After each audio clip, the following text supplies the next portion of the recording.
Everybody. Thank you so much for tuning in. Hello to all of Jacob's followers as well. My name is Carissa. I'm super grateful to be here with Jacob.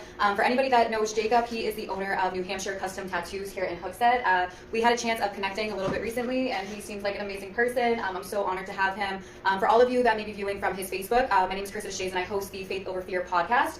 It's available on all social media platforms. It's really just about motivation, becoming your best self, and overcoming obstacles. So, Jacob, I'm so honored to be here with you. Thank you so much for your time. Oh, thank you. I really appreciate you having me. Absolutely. So I know that we talked, you have your own podcast platform, you're an entrepreneur. I know that you kind of looked into my podcast a little bit, so obviously you know like it's just really about giving people motivation, and I feel like if we are able to help another person, even if it's one person a day, like we're really bringing humanity back together. For sure. So that being said, like what's your story, what's your journey? I know that obviously success is not something that is built overnight. It takes dedication, it takes sacrifice, it takes, you know, all those things that can be really difficult to get through. So why don't you share a little bit about yourself? Absolutely, Carissa. Well, my big thing is passion in art. You know, I've been drawing since I was a little boy. My grandmother got me into drawing, and I was lucky enough to do a lot of art contests over the years as a child, and got a college scholarship to go to fine art for free. And as a teenager, one of my summer jobs was drawing pictures of people at the beach, and then doing airbrushing and painting surfboards and skateboards and snowboards. And were you the person that they walked up to that they were like, "This is like, can you draw this picture of us?" And they yeah, were like, "Oh, that's cool." Yeah, that's for sure. Really cool. Yeah, I did that, and I'd also do little temporary tattoos on other kids, and you know, I was just a kid myself at the time, but you know, it was better than mowing lawns, which really I mowed lawns and helped doing construction, and I absolutely hated that type of work. And I was big into like heavy metal and punk rock music and skateboarding. I suck at those things, but I was able to do the t-shirt design, the album covers and stuff like that pretty well. And at first I did vandalism type of naughty graffiti, and then that led into doing mural artwork for restaurants and stuff. And then kind of one thing led to another, and I broke my leg as a snowboard contest, and my roommate was a professional tattoo artist, so he offered me a tattoo apprenticeship. I had to pay him like $20,000. Oh wow. I felt like that was kind of a rip-off and a scam at the time, but it was something I really wanted to pursue, and so was tattooing like something that you felt, because I know that art was always like a huge part of your life, was tattooing like ever an idea for you to go into, or was it something that was kind of more or less like brought up in a way that you felt you could continue your artistic talent? Well, when I graduated high school back in 1998, so tattooing back then was kind of a very taboo thing. My parents were not supportive of the idea at all. They wanted me to be a computer engineer or entrepreneur and stuff like that. So I actually went to college for business and entrepreneurship, but it was so boring that I was just drawing pictures all the time. While you were in school for that, yeah. Honestly, all I really cared about was drawing pictures. And I even had a magazine that I was incorporated with, doing the photography and the artwork for and the graphics, kind of like you were talking about with graphic design. But with tattooing, I went into a lot of different tattoo shops thinking it was art, and every tattoo shop I went to didn't want me didn't want to tattoo my design. I'd bring them my drawing and say, "Hey, can you tattoo this on me?" And they said, "No, you have to pick it off the wall. You pick it, we stick it." And they had no creativity. So I really kind of lost my interest in being a tattoo artist until I met Everett Adams, a gentleman who taught me how to tattoo. He mentored me in it, and he did it all freehand, kind of like how Demetrio tattooed you, and how I do tattoos now is freehand drawing it on. And that led into taking it pretty serious. I did a lot of competitions in tattooing after that. That's amazing. And then, like you said, it gives you the opportunity to really take your creativity, because I feel like as an artist, I can't draw, I can paint kind of, but to be able to feel almost like a prisoner within your craft, to not be able to express yourself, because you may have like this vision and this design that somebody else may not have, and you may have this approach of wanting to create it with certain colors and all these things. So it's really cool that you were able to have somebody apprentice you that kind of had that same creative mind, in the sense of like, no, like I freehand, because like you were saying, that wasn't something that a lot of tattoo artists were doing. Right. So these drawings, they were just kind of like, yeah, pick it and stick it. Like whichever one you like on the wall, we can do for you. So do you feel like freehand, like in the tattoo community now, is something that you see more often, or do you feel like that's something that's still like, when you meet somebody that's able to do that, that's just kind of like out of this world? Yeah, the second part. A lot of my clients are a little bit scared, shocked, and impressed that I actually freehand, because they've never seen someone else that does it. I guess it's very rare still, especially nowadays with people drawing tattoos on a tablet. And it really is drawing when you do it on a tablet, but a lot of people think that you're just picking it off of Google and copy and paste type of thing. And so they don't. I think that the average person doesn't quite respect the craft and the amount of years of dedication it takes to learn how to truly draw like a specialist. So yeah, it's I think people are dismissed with it, because the tattoo industry, as you know, is a little bit oversaturated with too much competition. People buying tattoo kits on Amazon and all that other crap, and learning how to tattoo on YouTube without a correct mentor, and they're just not doing it correctly. You know, they're skipping the steps of like, before you become a tattoo artist, you should need to become an artist. And that's one of my prerequisites. I say, what art college did you go to? What art job did you have before tattooing? Is if you're going to do tattooing as a career, you should have had a different career in art in general. Do you think that a lot of people in society just are kind of looking for maybe like instant gratification, or kind of looking at it like one day waking up saying, I want to be a tattoo artist, and not really understanding what that means? Yeah, for sure. I mean, with any other industry too, the TikTok generation is what they call it, the 3-second attention span. Right. So nowadays we can buy things that we don't even have money for, but simply put it on a credit card. And my generation wasn't like that. If you didn't have the cash, you didn't buy it. And it just boggles my mind that not only do people want the instant gratification without the delayed gratification, they want to do things that they aren't quite educated on enough, or even qualified for it. And a lot of times they don't even know that they really, really, really want to do it. You know, like for instance, myself, my other career option when I was younger, I wanted to be a pilot. But then I really tried being a pilot and realized it's a lot of math and science and boring, and it's not nearly as fun as I thought it would be. And there's a lot of things that, like with tattooing, once you get into it, you realize that there's like the human psychology aspect, the medical aspect, the biological, the craftsmanship. There's so much more to it other than just drawing cool pictures on people. Right, it's a responsibility. And especially, like, I remember when we were talking, you know, at least for myself, even in times that I've gotten tattooed, there was always a transitional moment in my life.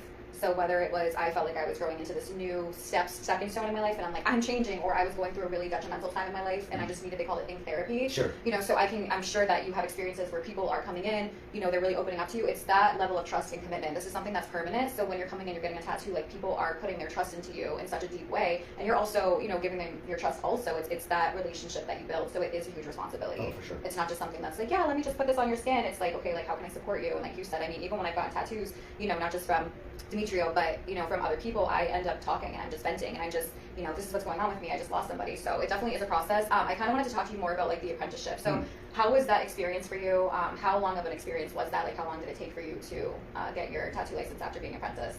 Okay. Well, it only took about 4 years, just like pretty much most average colleges. But then I tell people, to be honest, I sucked for about 10 years. I didn't quite understand the needle depth, the control, the precision, how tattoos age, because we do a lot of small tattoos, and then 10 years later you realize that you put 10 pounds of crap into a 1 pound bag and it doesn't look good.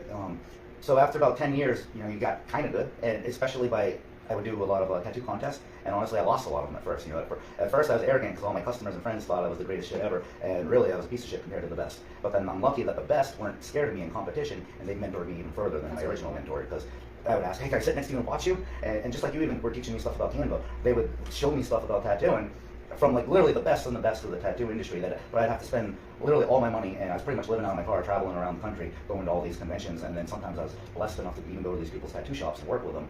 But I didn't make any money. They actually charged me for that, but I'm paying my dues so I could become my future self, you know? That's amazing, absolutely. And I love that because one of the things that I tell people, for myself, I had all these dreams. Like, I want to be a famous singer, I want to do this, I want to do that. I've tried so many different jobs. I was in the restaurant industry for 17 years, which I loved doing. I found myself getting really burnt out. But one thing I love, because you said, you know, I wanted to be a pilot, and then I thought about doing this. I went to school for business, which is great, especially now that you have your business. I'm sure there's certain aspects of school that you're able to take into having this career for yourself. But when we follow our passion is when we find our purpose. Correct, yeah. Yep, absolutely. And that can be, like, a really hard thing to see, because I think we live in such a society that, you know, we are kind of conditioned that you go to school, get good grades, go to college, get a degree, work a 9-to-5 job, and you're going to be happy. But then so many times people lose themselves in that process, and then, because we all, like, are born with dreams, right? But the fact that you stay consistent, and just by staying consistent with your art, like, now you own a tattoo shop. And like you said, going through that process, being patient with yourself, understanding, you know, the growth within tattooing, and that it's not an overnight thing. Sure. You know, it's not like that's with anything. Even the podcast I started. When I first started it, I was recording, I wasn't videotaping, I was super nervous, and so now, like we were talking before we recorded, like, now I'm learning new apps that I can use. It's constantly growing. So have you seen the transition, like, even within your tattooing, is your I guess creativity continuing to change? Are you continuing to, like, challenge yourself on different things? Like, how is that for you? Well, limited thing with tattooing, or most commercial arts, is the client is the boss. You know, they tell me what to tattoo. If they want words, I tattoo words. So it's not like I can tell them, hey, look, I'm going to create whatever the heck I feel like doing, right. like I do with paper or paintbrush, where I'm working really from imagination and creativity with no references, and that's really how I think a lot of true artists express themselves. And similar with the music industry too, as you said, you're into music, so am I. And when I freestyle my own crazy weird music versus taking a request from someone in the audience, you know, when I go up on stage to perform, and I'm like, oh man, I don't know if I even like that song, let alone do I know it. But that's what the customer wants. So same with tattooing, and you have to become pretty diversified in the tattoo industry to be able to do all the different styles of tattoos that someone wants. Like before I got into really tattooing, I could never even draw a flower, let alone tattoo one. And I was big into, like, animation type of skateboard type of art, you know, new school. And then I had to learn all the other styles, or starve. So that was going to be my next question. Like, what do you think was the most challenging experience throughout your history of tattooing? Do you think it was constantly having to, like, push yourself to that next level, or what do you think was, like, the most challenging part of that? It's not even the art, because the art is something that I've spent, like, thousands and thousands of hours working on developing that. And I still kind of struggle a little bit, honestly, with the human interaction. I've read books on it, you know, How to Win Friends and Influence People by Napoleon Hill. And the psychological aspects, and then also the time management, you know, when I'm not busy focusing on tattooing, and I do, like, all kinds of other things in my life, it's kind of hard to time manage and prioritize the best. And so there's a whole bunch of other aspects of tattoo, or most industries, I'm assuming, that you have to either delegate to. That's another big one, is I've been working on hiring other people to outsource the things I don't want to have the time to focus my attention on. and or the expertise, so. So kind of just like creating a team really, and Yeah. different things that you can use in order to, because time is the most valuable thing we have. So you're trying to be more mindful of how you're using your time. Absolutely, and especially once you start making more money than you have time, then you start, especially when you want to have a little bit of a personal life with your family or hobbies, and then you're like, oh man, should I literally spend 18 hours a day doing all these mundane tasks that I could just outsource? How much is my time worth at that point? And then so I start valuing, I can pay other people to buy back my time. Right. Yeah. So it's learning how to basically work smarter, not harder. Yeah. Yeah. I always tell that. Like, time is the one thing in life that we don't get back, and it's so important how we use it, because it's just, before you know it, like a year goes by like this, and then when you have a family or you have a job, and it's just looking back at like how are we already in summer, we're about to be fall, like it's crazy. So that's really good that you were able to look at different aspects to be able to use your time like more wisely as well. I wanted to kind of dive into like. Can you say something on that Yeah, little quote absolutely. that I say to other people, Absolutely. especially people who they don't disrespectfully intentionally, but they waste their time, my time. I say stop wasting seconds, because it's better for you to waste cents, as in CENTs, than wasting seconds. You can make more cents, but you can't make more seconds. And every second that goes by is at least a penny of your money. I would rather spend that penny paying someone else to make cents to make dollars. Does that make sense? Absolutely. All right, and then also does it make sense? If it don't make sense, it don't make dollars in entrepreneurship. But I'm not necessarily all about the money as I am all about the passion of the art, because I want to spend my time focusing on the art to be able to do the ultimate best I can to help people. And it takes a lot of my time behind the scenes of research and development and design and redesign and redesign, and then making sure that I truly understand the customer, their story, so I can give them the ultimate best without rushing it, without cheating, without using different steps that some people take that I don't think is quite ethical, because I could easily copy and paste something, but that's not a genuine piece of art. And I think morally, a lot of people cheat in life, and I'd rather outsource and help other people too than cheat. Yeah, and I think that it's really like also a way that you value yourself, and making sure that, like you said, because I'm assuming one of the psychological pieces, which we can talk a little bit more about if you'd like to, but is, again, people coming in with maybe, going through transitions in their life. Sometimes it can be trauma. Like, I work in recovery, so trauma is one thing that we deal with, right? And so that can be a release for them too. Mm-hmm. They're coming to you almost like a therapist. Of course. And if it's a client you might have had for a long time, they might feel even more comfortable speaking to you Mm-hmm. than they would a therapist. So I think, what I'm hearing from you say is you're basically trying to also make sure you're valuing yourself, giving your client the best experience possible while being mindful of their time and yours. Absolutely. Which is amazing, because it takes, and I'm sure it's trial and error, because you've set the shop. So how did it end up working with you, becoming this entrepreneur and opening up your own tattoo shop? Like, what was that process for you? When I was in my 20s, like I said, I did a lot of working for other people. Pretty much I'd make it negative, but I was learning a lot and growing my skill set. And from that, I won awards at conventions, I was in magazines, I was on TV, and all kinds of other things that got me kind of well off, I guess. Not financially, but in my career. And then I worked in a really, really busy shop down in South Carolina, and I was able to stack a lot of money. And I did a lot of tattoos, got my craftsmanship up a lot too. But also I dealt with people that were different, because there was so many, like tourism down there. Anyway, at the end of the summer, we all got pretty much laid off, and I came back up here to New Hampshire and I opened my own shop. And I didn't really know what I was doing, but I did know what I was doing, but not in the business aspect. There's a difference from, depending on like your career, if you're a plumber, electrician, whatever, you might be the best at it, but you might not know the business, and you have to learn that. So luckily, when I was in South Carolina, I asked my boss a bunch of entrepreneurship questions, and then he got the hint, like, wait a minute, you're trying to open up your own shop? I'm like, yeah, but in New Hampshire, don't worry, I'm not going to be your competition. I promise, I'm leaving the state. So you were just picking his brain, basically. Right, Yeah, and then I went to other tattoo shop owners and asked them about that. And then when I opened my first couple shops, this is my third shop now. Congratulations. Oh, thank you. Well, a big problem I had was my employees, and then I did a partnership with another gentleman I'm not even going to talk about, try to be respectful. The best way I can say it, we had creative differences. Mm-hmm. Things, we didn't agree with the way that each other was running business, so we were just like, all right, fine. I let him keep that location, and I just relocated. And I hired some other employees, and they didn't work out well, and so a lot of that comes down to the teamwork too. The teamwork makes the dream work, or a nightmare. Right, yeah, it definitely does. Well, because you want to have pillars that everybody can lean on each other and be able to have like that solid foundation and be able to work together in like the perfect world, right? But I think even part of the process of being an entrepreneur is trial and error. And when you're going through it, like you're walking into something, like you said, you have experience, but this is also a new experience, which is a beautiful experience. It's all learning. Like everything that we do in life is learning. And one of the things that I've learned, because people get so caught up in like you were talking, like chasing the money. When someone said to me, if you chase the money, you're always going to be disappointed. But if you follow your passion, the money's going to come naturally. For sure. Yeah, the money is just a byproduct of the reward of doing the best. You gotta have that passion, like I was saying. In my 20s, money was the least thing that I even cared. So long as I had enough money to eat. And sometimes, honestly, I have to go to the back of restaurants and ask for leftover food for free. But, it is what it is, and then eventually the money comes. Well, every experience we go through, like, is a lesson, too. So even when, there were times in my life that I struggled, like I knew that the universe, now where I'm at in my life, was literally preparing me to be grateful to handle the blessings that I have in my life today. For sure. And I didn't see that when I was going through it. Like I was struggling, and I'm like, oh my gosh, like when is this going to end? Yeah. And so now looking back, I'm like, no, it was literally preparing me to be able to handle what I have in my life today. You know, it's not easy. Life is not a journey. It's not something that success happens overnight, but I think if you have that like freedom within yourself and you continue to have that drive and continue to push yourself, like you can do anything that you put your mind to, you know. Yeah, absolutely, you're right. One little catch-22 on that though is absolutely. that some people trying to pursue something, like say a musician, right? And a lot of artists, you know, there's this term, the starving artist, I'm sure you've heard of that. And they're following their passion, and realistically is they're not either A, not taking it serious like a career, or B, they don't have the right mentorship, or C, they're in the wrong city and environment. That's why I had to travel, because I started my apprenticeship up in Maine, and you know, I mean, what's the opportunity up there versus, you know, I went to LA, I went to Miami, I went to all these major cities, you know, New York was a great one. But then also, at the time when I was young, I had to go get a construction job, just, you know, part-time every now and then, to make enough money so I didn't starve to death. You know, so I mean, when you're pursuing your goals, your passions, maybe you got to do a regular job just to put a roof over your family's head, and that way you can side hustle your real passion and career. Yeah, absolutely, and that's okay, and that's you know, I think it's, like I said, part of the process and having that acceptance, and you know, you being able to travel is amazing too. You said New York was a great experience. Were these places that you were going to network with people and kind of like work with different shops, or what were those experiences like? Yeah, the whole purpose. I mean, now in my career, when I do these things, I'm trying to win awards and, you know, make a name for myself and get money, obviously. But back then, it was solely about networking and learning, because I knew once I got humbled from losing a couple contests and I realized that there was a lot of better artists than me, I'm like, okay, well, how do I get good? So that was my whole goal, and I was taking it like how a doctor or a lawyer puts in 12 years of education, you know, then their internship and, you know, all the stuff that they have to do where they're pretty much working for free. So that was the level I was at, trying to grow my wealth in my brain, you know, because what you learn is more than what you earn, because you can take your knowledge to the grave, but your money can easily be spent.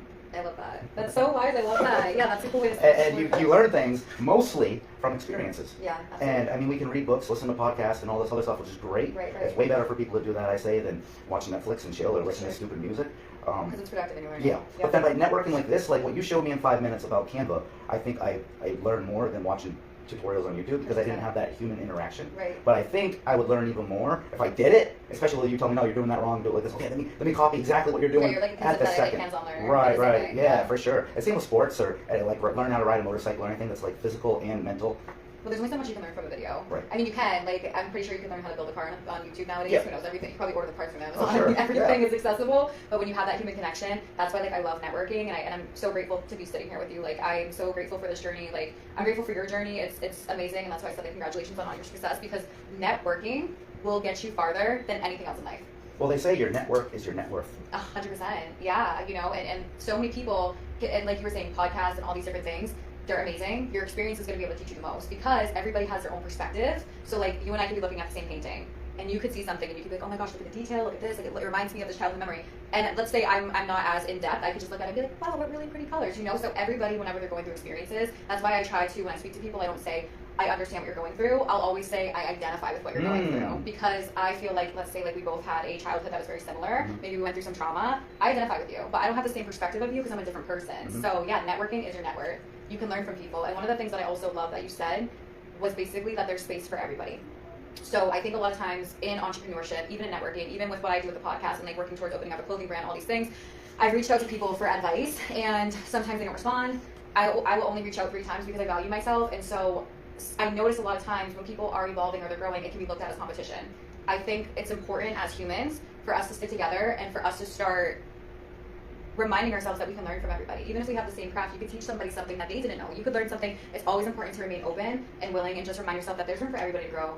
We all have like so many different creative sides. The more you know, the more you grow. Yeah, the more you know, the more you grow. Knowledge is power. That's why they say that, but it's how you're going to use that knowledge. And I always use this reference, but you know, I could be sitting here talking to you, Jacob, and saying, I know how to build a rocket ship. And you're like, no way. And I'm like, yeah, I do. And you're like, have you done it? And I'm like, no. You know, but well, it's not, they say librarians aren't millionaires or rocket science because it comes with the application of the knowledge and wisdom. But they also say, like you're saying, readers are leaders. But then again, it comes down to, can you do? You know, Yeah, absolutely. So it's one of those things that you just gotta like apply it and take that leap, and that's why like I called my podcast Speak Over Fear, which I want to talk about your podcast. Well, yeah, I definitely want to know a lot more about yours, and so mine's called Chattin Tattin. But another thing, another thing I wanted to kind of bring up is back to the kind of, I guess we're inspiring other people. a talented person versus an entrepreneur, and then even an entrepreneur who say they have like a restaurant or something, which might not be a talent or a passion for them. But there's different types of people. So I've been learning all this different stuff, from the hairdressers to nail salons to psychologists to karate studios to motorcycle shops, all these different things, how they all relate to my business and how I can help them and how they can help me in networking. And so I've gotten into what's called network marketing and connections and community building and stuff like that. But a big thing I've been into lately, to grow in the network, is utilizing tools and outsourcing and other management things, mostly so I can help my own business at first. But I'm really trying to be able to become an expert at this so I can help other people, whether that's HVAC or a house cleaning business or whatever. And I'm going to be able to, I'm not going to do it because I'm going to stay passionate with tattooing, but I'm outsourcing a team of people to help with all of this, to the point where my team is probably only going to have to work for me maybe like 5 hours a week, but then I'm going to be able to take on other small businesses, hopefully in New Hampshire, that could use these to help grow their business too. Right, and also go back to time management. Yeah, time management is a big one, but then also helping each other, sure. like a whole teamwork, like a community type of thing. For sure. So I think that's a big one, Yeah, and that's amazing that you have like that outlook to be able to want to help the community, because like I said, I think that there's so many things people can learn from you. There's things that, you might get connected with these other community businesses or entrepreneurs, and you'll be able to learn from them. And then it just is really looking out for each other in such a different way, and that's where the real growth happens. Absolutely. Because sometimes people can be like, oh my gosh, no, I can do it myself, I can do it myself, I can do it myself, I can do it myself. Like, not only are you going to get burnt out. You waste your time. Yeah, you're wasting your time. Right, you're wasting your sense, and you're going to be exhausted, you're going to get burnt out, you're may not have that drive anymore because you're getting burnt out. And so when you can build a team, or you can network and pick somebody's brain, like even how you're doing in South Carolina, like that in itself was networking in a different way, even though it's somebody you were working for, you're trying to learn knowledge. So that way you can expand as an entrepreneur and a businessman, and you can just learn so much from somebody. And when you work together, before you know it, like life gets a little bit easier. For sure. The load you have on you doesn't feel, and that can even go like farther than even entrepreneurship and businesses. That can be in our personal relationships. That can be in our family dynamic. I feel like we can get ourselves into like resentment and find ourselves in these situations where we're building up resentment because maybe we're feeling like, communication and all these things aren't happening in our personal lives. But like when we allow ourselves to be open and we ask for help, you're going to notice a huge shift, like in everything in your life. Asking for help can be really, really challenging and really uncomfortable, but it's not only shows strength within yourself, because vulnerability is a strength, but it also shows just a willingness to be able to take your power of your knowledge and just share that and grow. Like, it's amazing. And so now you have a tattoo shop, you offer piercings, you have a clothing brand, right? Yeah, you have a clothing brand, which is amazing. You are now trying to team build and create community, and you have a podcast. It's amazing. It's amazing. So what are you hoping, obviously community building, but what are some other things that you're hoping to build in the future for yourself? Okay. Well, one thing, like you were saying, I didn't want to interrupt you, but with like a relationship, a husband and wife, or if you're homosexual, that's cool too. But you kind of need a partnership. Two heads are better than one. For sure. But you got to be careful, because if they're the wrong, it could be poison. You could be in a toxic relationship. But if you're doing good together, then you grow twice as fast. Or one person's trying to grow and another person's bringing you down, then you're the same and or even worse. And so you got to be careful of that. And same with even business partnerships and or employees, outsourcing, teamworks, and all that type of stuff. So on that, I think it's really good to vet the people that you're getting in bed with, not literally, but you know what I mean. Same with joint venture partnerships, to anything, even your children, your parents, all these people in your life that aren't necessarily your choice, but then it is your choice on how you interact with that. Right. But you did ask another question too about the podcast, and I kind of went backtracking talking about networking and helping other entrepreneurs, because the reason why I got into thinking about helping other entrepreneurs, because I tattoo a lot of entrepreneurs. I'd say that like half of my audience is people who either they got a side hustle, small business, or they got a full-fledged business, and or they're professional athletes or musicians or actors or something where they got like a little bit of a talent and they're trying to scale it and get more of that. And so that's where I have these conversations with my clients all the time. And if you ever want me to shut up, just tell me, hey Jake, you talk too much, to shut up. But otherwise, I'll flap your ears off. Okay, it's a gift. I always say, like my mom used to say to me, it's a gift to gab, it's a gift. To be able to speak to people and connect, it's a gift. Yeah, I think so. But honestly, I'm an introvert and I'm pretty shy. But the more I learn that I want to be able to help other people, and at the same time, I'm being a little bit selfish, and what can I get from you? And we're growing together. Right. And so on my podcast, like you're asking about, I call it Chattin Tattin, because as I'm tatting you, we're chatting. And I'm learning a lot about my customer. Like how you're asking me all these questions, it's kind of unique for me.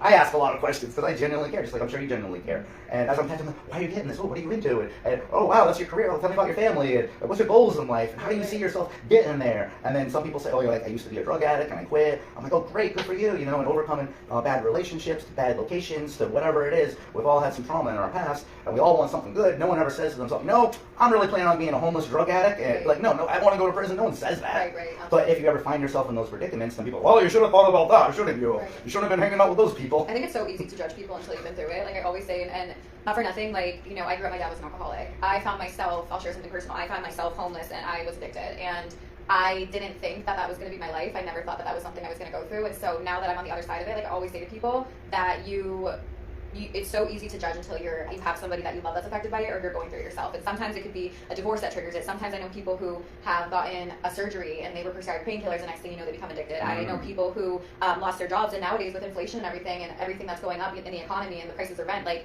you know, they say that what do they say? Like, most Americans are one paycheck away from being homeless. So, you know, it's really easy, I think, to be biased and put a stigma on a lot of things, not just including addiction in society, but it's really important to be mindful because people don't wake up and no one ever is going to say, I'm going to get arrested today. You know, I mean, maybe. If you're living a criminal life, but most people aren't really. Right, but that's not a lot of people's goals. So I love that you touched on that. You know, I think it's just one of those things I go back to, just like, you know, go into situations with love and kindness. You never know what somebody's going through. You never know, you know, where somebody is at in their life. And again, I didn't mean to cut you off, but I just wanted to I'm glad. Yeah, I appreciate that. Yeah, absolutely. And besides the trauma you've been through, I'm sure you've heard of other people's. Now you hear of a lot of people's, like people's houses burning down, their kids, their parents, their spouses dying. No. You know, motorcycle car crashes, like crazy things. Like even just something as like your house flooded or a roof collapsed or something like that no one wants to happen. You know, your pet's dying, like whatever, or something like even way more horrible than those things. People don't plan for, right. You know. And identity life is there's going to be a crisis. So it's almost like you gotta like plan for it, but you hope and pray for the best. But most people don't, I think, have that reality. Like, you know what? There might be crap hitting the fan in a week, 10 years from now. I kind of want to be a little bit ready for that, if that happens, and hopefully not. And in that, you take precautions to, just like most people have. Well, in New Hampshire, we don't have to have car insurance. Some people have many other types of insurance. So I think a good insurance is education. Mm-hmm. Absolutely. And networking. Because if you know the right person who can bail you out from whatever situation it is, that could help too. Absolutely. And also knowing people that can like challenge your brain. Like, yeah. Like it's amazing. I mean, we've gotten connected. I think you're an extremely smart person. Oh, the conversations that we have had, like, it's incredible. I've learned from you, even like the last conversation about building podcasts, there's things you told me that I didn't know, that I wasn't aware of. Cool. Also, you know, the time saving things that we talked about, like I didn't know those were options either. There's people I have in my phone that have been on TED Talks that I can call and say, hey, like I'm thinking about doing a speech, like what are some things you suggest? But that's all from just growing and networking, or even like you said here, you're tattooing so many different types of people. You're learning so much about them. And then what I think is great, which is so interesting to me, is that you said you're an introvert, which I would never know that. But this profession has allowed you, I guess in a sense, maybe to get comfortable being uncomfortable and push that within yourself. So you're challenging yourself every day too, and you get to experience that because, you know, I mean, you're focused and you're tattooing, right? But you're also pushing yourself to ask different questions, to get to know people being an introvert. So that's amazing that you have that growth and awareness within yourself as well. One little tip of advice is this is what I did.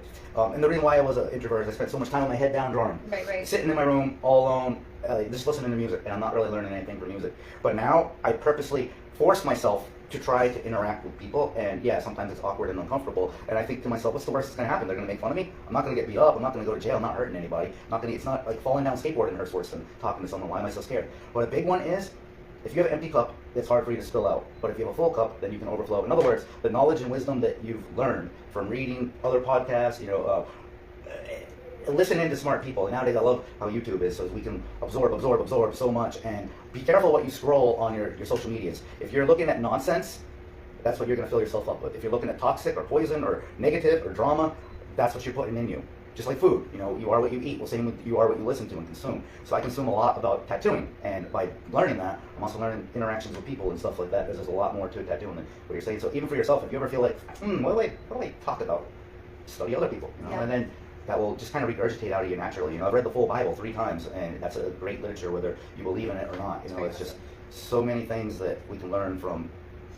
Dead people have put, before they died, they put their whole, not every dead person, just the ones who've written books, put their whole life's knowledge into a book that you can read in a day.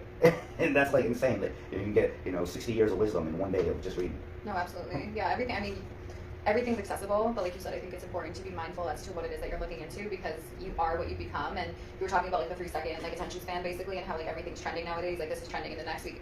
We're the consumer. The scrolling society. Right. Well, we're consumers, so we are the products. So all the products that are being sold, I actually watch a documentary. I like a lot of documentaries. If I'm going to watch Netflix, I wish I had more time to watch TV. But when I do, I like educating myself, so I watch documentary. There was a documentary on Netflix that was called Buy Now, and it just talked about the overconsumption within humanity and how people constantly feel like they need to constantly buy, right? And so when you're talking about the scrolling and having that mindlessness, I think there's times and places. I try to be really disciplined within social media. Obviously, having the podcast, even with what you're doing, a lot of marketing techniques are through social media because it can reach like a different mass in such a different way. But yeah, you are engaged. You do become a product of your environment. So what we watch, what we listen to, how we speak, what we like, the types of people that we surround ourselves with, and the type of knowledge that we're allowing ourselves to learn, but it is like you said, you read the Bible 3 times. There's books that someone, like you said, wrote their entire life existence of everything that they've gone through, and you can read that in a day, you can read that in 2 days, and next thing you know this whole person's life, and you're like, wow, it's really amazing. I think one of the things that we're here for as people, because people talk about purpose, like or people can go through hard times, even myself in the past, like, what is my purpose, what am I here for? I feel like we're here to like work together and to create. I think we all have gifts. Like, you are a creator, you're helping people. This platform, that even your podcast, my podcast, is a creation. Some people have gifts of being a good listener. Some people have gifts of being able to speak to somebody. Some people may pay it forward, and that could be just holding the door open, smiling at somebody, small acts of kindness. Like, we all have something that we can give into humanity. We don't have to pour in these huge things. It's not always about the money. It's not. I love what you're saying, Carissa. And another thing too, on that, you have something special in you. So many people say, oh, Jacob, you're so talented, I wish I could do that. Well, it doesn't matter what you do. You can be a great parent, a great with animals, great with plants. I find a lot of women are better with that loving, nurturing, caring, homemaking type of stuff, and men are, and this is stereotypical, and forgive me, I'm not trying to be sexist or biased, but men are a little bit better at building and, the masculine type of jobs. But who cares about gender? Whatever you do, whether it's a career or a passion or a hobby, whether that's sports or something, we all got something we're good at, and I'm only good at a few things. And I suck at football and many other things, but someone else is like really good at football or really good at what your specialties are. We all got our gifts and specialties, and that's why I tell people, like, don't be bummed out that you can't draw. Like, heck, I can't sing, I learned. Yeah, try not to like compare yourself to other people too. Like, I feel like, again, going back to societal standards where everything is on social media, you see this way that men are supposed to look and act. And you see the highlight reels. The highlight reels are how, like, women are supposed to look in today's society, right? Like, all the plastic. Edited. Right, edited, yeah. Or AI, filtered, AI, right, artificial intelligence. But, like, one thing that I always tell people, and this is, like, a huge thing that I network with and share also, is, like, being your authentic self is your superpower. So who you are is the greatest blessing that you can give the world. And, like, a fun fact, random, I've talked about this on other episodes I've had, but with all the billions and billions of people that have been born in this world, not one person's fingerprint is the same. So when you look at that just shows you how special you are as a person. And so, I know fear of judgment, I know fear of rejection, I know that we all really want to feel like we belong. Everybody just wants to feel seen, they want to feel heard, they want to feel understood. Yep. And they can have that pressure, especially in society, For right? sure. And so the most beautiful thing about being your authentic self is when you branch out and you really start speaking your truth as to who you are, your tribe is going to find you. Your vibe is your tribe? Yes, your vibe is your tribe. So, if there's people and you're like, you have to feel like you have to put a front on to protect your peace or protect your spirit, and when you come around them, you're like, oh, I just can't be myself. Like, I know it can be difficult if it's family or friends. Love people from a distance, have boundaries, and then the more that you branch out into who you are, you'll find your people. For sure. Yeah, absolutely. Yeah, I don't want to be redundant, but you're 100% right. I agree with you. Yeah, it's okay to be a little weird. It's okay to be, and what's normal anyway? Like, who wants to be normal? What is normal? No one's the same. Like, it's, what is normal? I think a lot of people, especially when you're talking about like physical aesthetics, so fashion to hair to jewelry to definitely tattoos. When I was younger, at least, people call me a freak, a weirdo, and it's like people are scared of judgment. For sure. And yet, when you point at someone, you got 3 fingers pointing back. Right. So be careful how you judge someone. There's a song that goes something like a homeless person saying, "I once was like you," and then there's this wealthy person ridiculing him, and then next week that wealthy person loses everything, and becomes homeless. Be grateful for what we have. If you only have one shoe, and then you see someone who has only 1 foot. So, and so many people, back to the judging thing or being freaking weird. You're a freak, you're a weirdo, and you're creative. So that's good. When someone says these things, don't be thinking like, oh no. You're like, yeah, thank you, that's great. I don't want to be a clone doing nothing of my own. For sure. And when you own it, and wear your freak flag, like a proud. Yeah, when you're just like, if someone says something to you that could be degrading or hurtful, or they're trying, like, first of all, that's a reflection of who they are as a person. That has nothing to do with you. Like, I promise. They hate us because they hate us. And right, and just own it, because when you own it and you're like, hey, like, I know who I am as a person. I'm comfortable with me. No one can take that power. It's when you start feeling guilty for who you are and start feeding into that. Like, not only are you losing yourself, but you're giving somebody else power. Like, yeah, that's what they want. Right. Yeah, and by leading, and also another thing about being your authentic self is you're inspiring people that you may not even know. And I know a lot of us, like, people want validation, right? Like, we want people like, oh my gosh, you're great, you're an inspiration, we love you. Like, everybody, again, wants to feel seen and heard, but I promise you, even if you're not having that validation, people are watching. So if you are being who you're meant to be, you are inspiring people that may not even be giving you that validation, I promise. Yeah. It's a real thing. And whenever someone does these types of things to hurt you, they're subconsciously doing it not because they hate you. They're trying to put you down and put themselves up. Envy is a sign of admiration. Yeah. Hate is the epitome of destruction. Yeah. I got a lot of haters, and at first it kind of like bothered me, and then now I honestly tell them thank you, and I hope you have a better day because something bad is going for you, and I wish all the best for you with all the blessings, and any of my competition to anyone else. It's jealousy. Now, the people who I've found back when I was early in my career, if I asked someone about tattooing who isn't at an excellent level, they would usually be the meanest to me. But to the people that are excellent, they aren't jealous of me. What do they have to worry about? They'll be open book and tell me everything. So, yeah, the people that aren't doing that well are your biggest haters. Right, absolutely. The people that we look up to, they're going to actually be nice to us. Right. And maybe people are like struggling internally with something too, you know, and I'm not saying that it excuses like unfit behavior or hurtful, you know, jabs at somebody, but like people can be struggling with something and it can come out, like, I mean, even people that you meet that are just, you know, seem very unhappy, very miserable, very judgmental, like, I always try to think, even like, because I used to have road rage as a character defect. I've gotten better. I've gotten a lot better. I'm super happy about that. But right. Like I was doing positive affirmations when I'm driving yesterday. People probably thought I was in that case, but it helps me and I felt better. That's good. Yeah, I was like, you know, I had my windows rolled down. I am in the present moment. I am in the present moment. The people are just I feel like pretty. right. Pretty. That movie's funny. That movie's funny. Yeah, Anger Management. Yeah, Jack Nicholson and Adam Sandler. Yeah, it's a funny movie. But you know, some people, like, I try to, even when people are speeding, like, and they go around me, like, maybe they found out their wife's neighbor, or maybe someone that they have that's close to them is sick in the hospital. Maybe, I mean, I don't know what people are going through, and I think a lot of things I used to like struggle with was trying to make sense of like, why did this person do this to me? What if I would have like reacted this way? What if I would have said this differently? But like, I can only control what I can control. I can only control how I show up to situations. I can't control what this person thinks of me. I can't control what this person said. If I sit in that, which I have before, I go crazy. Yeah, for sure. And talk about time wasted. Oh, disassociating all day, trying to make sense of like situations. You can't get that time back. No, you can't get the time back. You wasted your entire day disassociating. And what's your time worth? That's like you wasted that much money. Right. Yeah, well, that's what you were saying. Like, time is money, and time is precious. And even like, you could have spent that time with your family or creating or doing anything productive. Right. I'm not giving you crap because I'm so guilty of this. Right. I get mad at myself. Why did I even let someone rent space in my head for free? For sure. Messing up my psychology and getting me all angry. Right. I gotta control that. And what productivity does getting aggressive or negative or hostile or even worse, violent? How's the positivity from that? Right. Yeah. And we should love and help and understand. You know, be compassionate, creative, productive. Because the more, like, we got a little problem, like, let's just say you have a messy house. And you sit there, my house is so messy, it's someone else's fault. I'm going to bitch and complain. I got all these excuses. Just pick it up. Yeah. You could have spent that same time complaining and fix the solution. Right. And then now, hey, I got a clean house. It's just standing in your power, right? Little things like that, everything takes time, it takes practice, and that's why even, like, you know, when you were talking about your story, but it was like, you know, getting your tattoo shop and learning about tattoos, like, even with that, you said it took 10 years, like, you were practicing and you weren't where you wanted to be, but you kept pushing yourself. Your apprenticeship took 4 years. You ended up traveling all over the United States, learning from other artists, networking with other artists, and now this is your third location. You have a shop. So that in itself was not something that happened overnight. So human behavior and unlearning behaviors that we know isn't something that happens overnight. Like, it's continuous growth. Life is very short. So, you know, I think it's really easy for us to get caught up in like this forever type of mentality because this is our reality and we wake up every day to it. But older. Right. Every day we get older, or the worst, we're in the coffin tomorrow.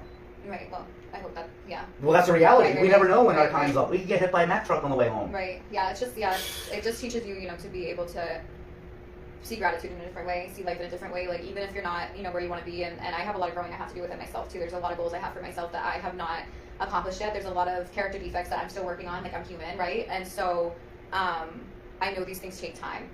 But a reminder too, even for like yourself and all of us, is like, don't look at how far you have to go, look at how far you've come.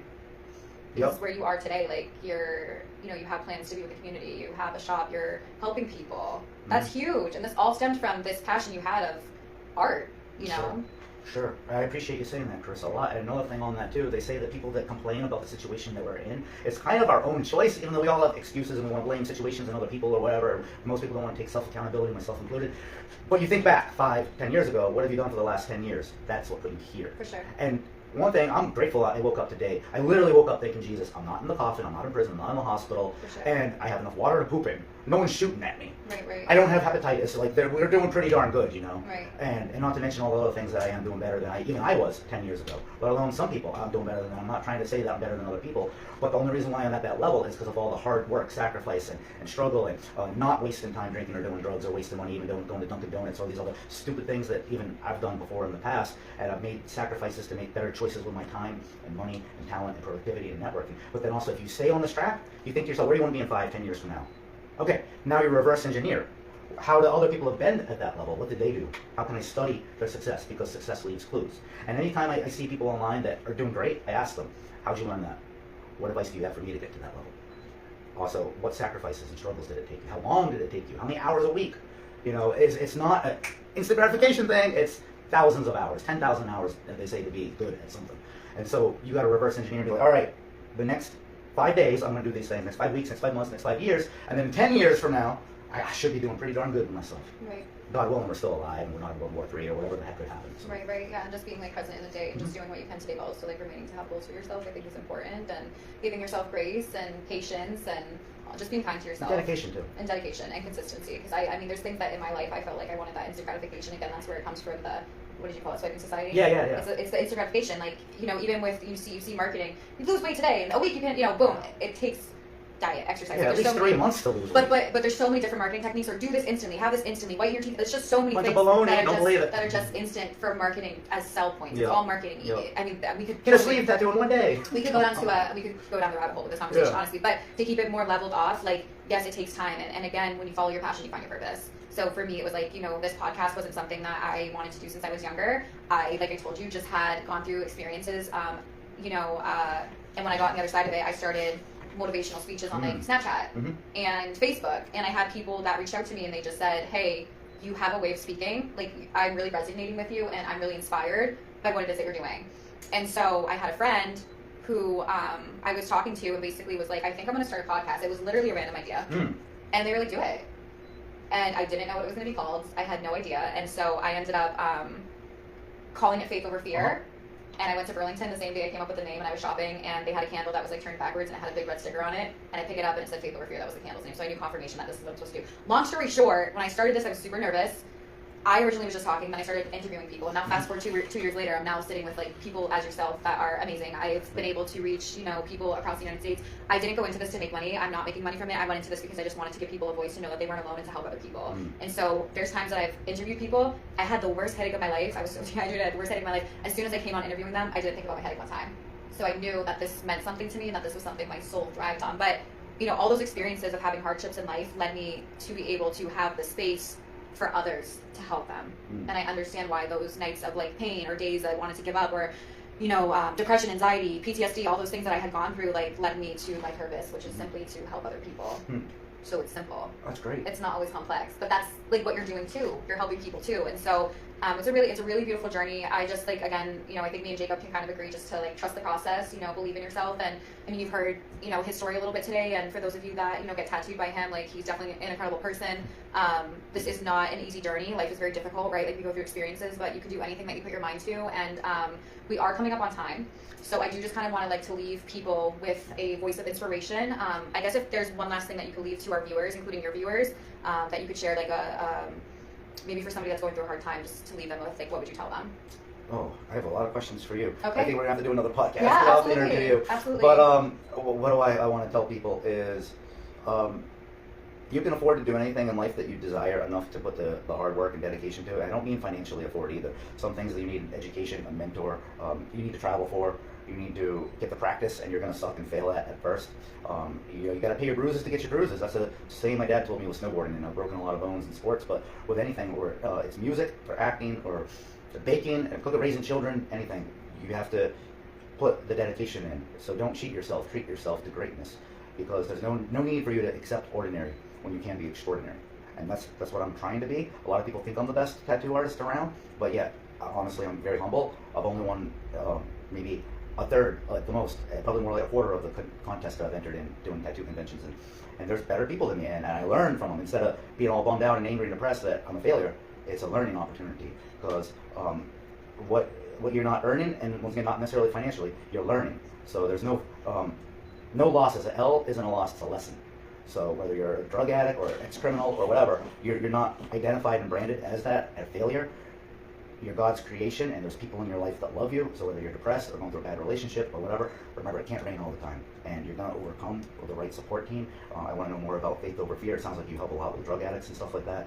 So with those type of people, I know they're going through a dark time in their life, and they just need to be around the right people, change people, places, and things. I know you know more about that than I do, and there is hope for all those people. And having faith is super important. And the fear, in my opinion, and you know more about Faith Over Fear, but my opinion with fear of tattoos, so many people are scared of ridicule society versus the pain versus, you know, not liking what they want or whatever, and many other things in life, from overcoming addictions to jobs to relationships. You gotta have no fear, almost like with an extreme sport. You know, you gotta be a little bit of a risk taker, or if you're investing, and not just investing in crypto or stocks, but like investing in yourself. You gotta take that challenge and risk go through detox. I don't necessarily just mean a drug addict or an alcoholic. You have to pay that pain. Pay the bruise, the pain of getting the tattoo. They hurt getting tattoos, but it's only temporary. Mm-hmm. It's that little bit of suck. And then even the healing time sucks. But once you feel it, you heal it.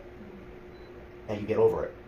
With so many things, from bad relationships to whatever. There's a learning curve. Going to the gym. You're talking about losing weight. Well, you can definitely lose weight if you want to actually go exercise 8 hours a day and fast, starve yourself. I mean, that's going to suck. Not many people want to go through that. That's horrible. But you can do it in increments and progression in time. It's just really looking at challenging yourself and not looking at other people as competition. And one thing about faith over fear, so fear is ingrained in our society. Even when you look at the broadcasting within the news and all these things that are on TV, fear sells. And so for me, faith over fear, right, really just means fear can be something as simple as what's holding you back. Mm-hmm. So what faith over fear means to me is having that leap, whether that faith is whatever higher power you believe in, okay? Within yourself, pushing yourself to that limit of challenging yourself within something you didn't think you could do. And that is faith over fear, is taking that leap of faith to push yourself to a different, way of believing in yourself and moving past that fear. And the fear could be so simple, like I said, rejection, abandonment, the unknown, right? Not knowing, well, if I do this, if I make this move, where is this going to take me? Is it scary? Of course. Being a human, we want to be comfortable, we want to feel safe. So even for some people, they can be uncomfortable with their life, but it's uncomfortably comfortable. Once you push yourself out of that uncomfortability is when you'll see change. The only time, I don't want to say failure, the only time we'll get stagnant as human beings is when we become complacent. Once you push out of that and you take that leap of faith, however that resonates to you, is when you'll be able to start seeing things differently in your life. Mm-hmm. So right. It's really just one day at a time, one foot in front of the other. Like jumping out of an airplane. Right. There's so many different avenues. You're needed, the world needs you, right? You have a purpose here. Giving up the comforts to challenge yourself to take that leap of faith. For sure, right. And so, just remember, to be kind to yourself, to hold space for yourself. You have to pour into your cup before you can pour into somebody else's cup. If your cup is overflowing and you're, pouring into other people, it's going to build up and you're not going to be able to hold space for yourself the way that you deserve it. You deserve to have space held. So I thank all of you for, watching today. And Jacob, thank you so much for being here with me. We could definitely do another interview. I have so many questions for you. Yeah. I've never been interviewed before, so it would be an honor for me to be on the other side of it, kind of with what you're doing. Again, this is Jacob. He is the owner of New Hampshire Custom Tattoos in Hooksett. Really great guy, and thank you again, so much for being here and for giving me the opportunity to sit with you. Thank you, Carissa. Can I just get one more question out of you real quick? Of course. So on closing, wrapping everything up real quick. Of course. Do you have any wisdom to tell my audience about, especially not necessarily you, but your whole faith over fear, from everything you've learned? What else, one last little thing can you say to, man, you're so inspirational. Thank you. I guess just kind of reiterating what I said in a way, just you're worthy. You are worth a beautiful life for yourself. You can do anything that you put your mind to. Don't allow anyone to dictate who you are as a person. Your past does not define you. We are human. We all make mistakes. We all go through things. We hurt people. People hurt us. The freedom within change comes from forgiveness, and not in a sense of, you don't always have to forgive people because they deserve it, but you can learn to forgive yourself and others because you deserve peace. So this life journey is hard, but it's a beautiful journey. And I know it can be difficult to maybe get out of, I've experienced depression. I've experienced all those things. I know sometimes it's even hard to want to get out of bed, but set small goals for yourself. When you do that, you'll be able to see things differently. You'll be able to start seeing patterns change, and then within that, over time, you'll have this new profound sense of feeling proud of yourself. So if no one's told you they believe in you, I do. I know Jacob does as well. And yeah, you deserve a beautiful life, and we're happy that you're still here. So I hope that you all have an amazing day. My podcast, my name is Carissa Shays. My podcast is Faith Over Fear. It is available on iHeartRadio, Spotify, Amazon Music, and Spreaker. And for anyone who's watching, if you ever know anybody or yourself, you want to share your testimony, we all have a story that can help other people. I'm always looking to book people. So I want to thank you all for your time today. And have a great day. One last thing. If you know anyone, whether yourself or someone else that wants to be on Carissa's podcast, tag them in the comments below, or you want to be on Chattin Tattin podcast. We both want to be able to understand your story and see how we can both help get it out there and help other people. And on what you're saying is also, in summary, you're not a prisoner of your past. For sure. So don't let your past define your future. There's many people who have come from a horrible past that have started something wonderful and grateful. The restaurant Kentucky Fried Chicken, Colonel Sanders didn't even start that until he was in retirement. Right. So you're not too old, but also procrastination is the devastation of accomplishment. So don't wait until it's too late. So start your thing now without hesitation, and no more analysis paralysis. Thank you so much. I appreciate you. And everybody, thank you so much again for watching. And I hope that you guys have a great day. Thank you. Bye. Thank you. Comment below. Oh, and watch the rest of our stuff too, because we got a lot of good stuff to help you.